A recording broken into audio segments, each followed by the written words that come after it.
Cet exemple nécessite une résolution particulière, comme nous allons le voir.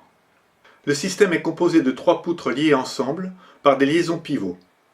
L'ensemble lié à un support par une pivot en B et un appui ponctuel en A. En isolant l'ensemble, on a un système soumis à 3 forces concurrentes en I. Il suffit ensuite de construire le dynamique. Pas de problème particulier pour trouver ces 2 forces. Par contre, il est impossible de trouver les forces en C, D et E. Vous pouvez essayer toutes les combinaisons en isolant 1, 2, 3 ou un sous-ensemble, vous verrez que vous n'y parviendrez pas. On va isoler la barre 3 et on va décomposer les forces en C et D suivant 2 composantes. L'une collinéaire à CD et l'autre perpendiculaire à CD.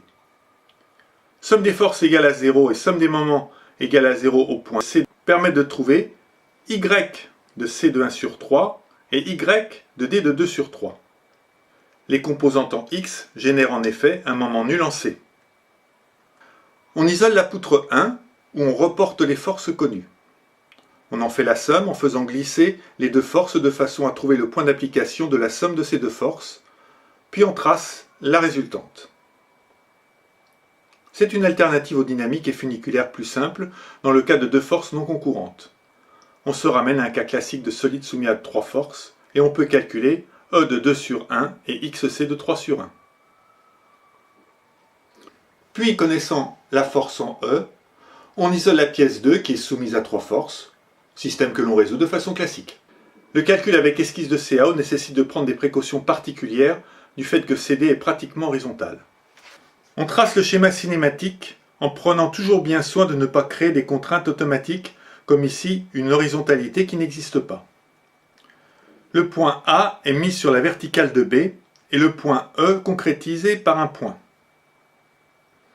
Puis les différentes dimensions prises à l'échelle sur le schéma de base sont mises en place, ainsi que la force de 100 N en F.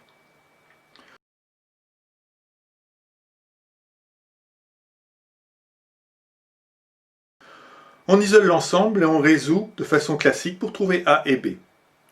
La direction A est horizontale. Il faut là mettre une contrainte d'horizontalité.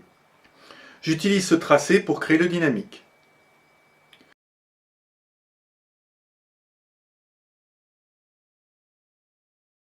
Je déforme la structure pour que CD ne soit plus pratiquement horizontale.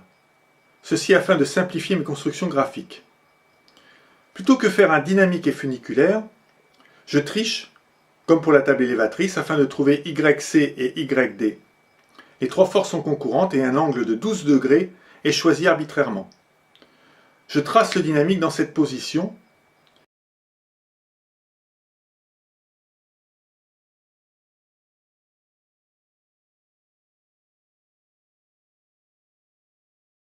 Puis je fais passer l'angle de 12 degrés à 89,5 degrés. Et je remets la cote de 790 à 890. Je fais la construction de la force B plus Y de C de 3 sur 1 en m'appuyant sur les éléments déjà existants.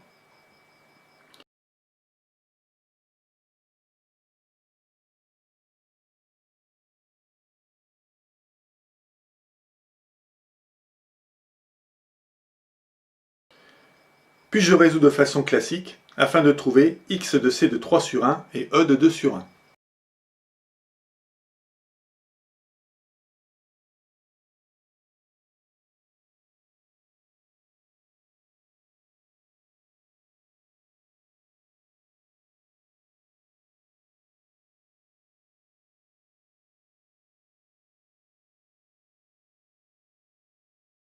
Pour connaître C de 3 sur 1, il suffit de faire une somme vectorielle, tout comme pour trouver D.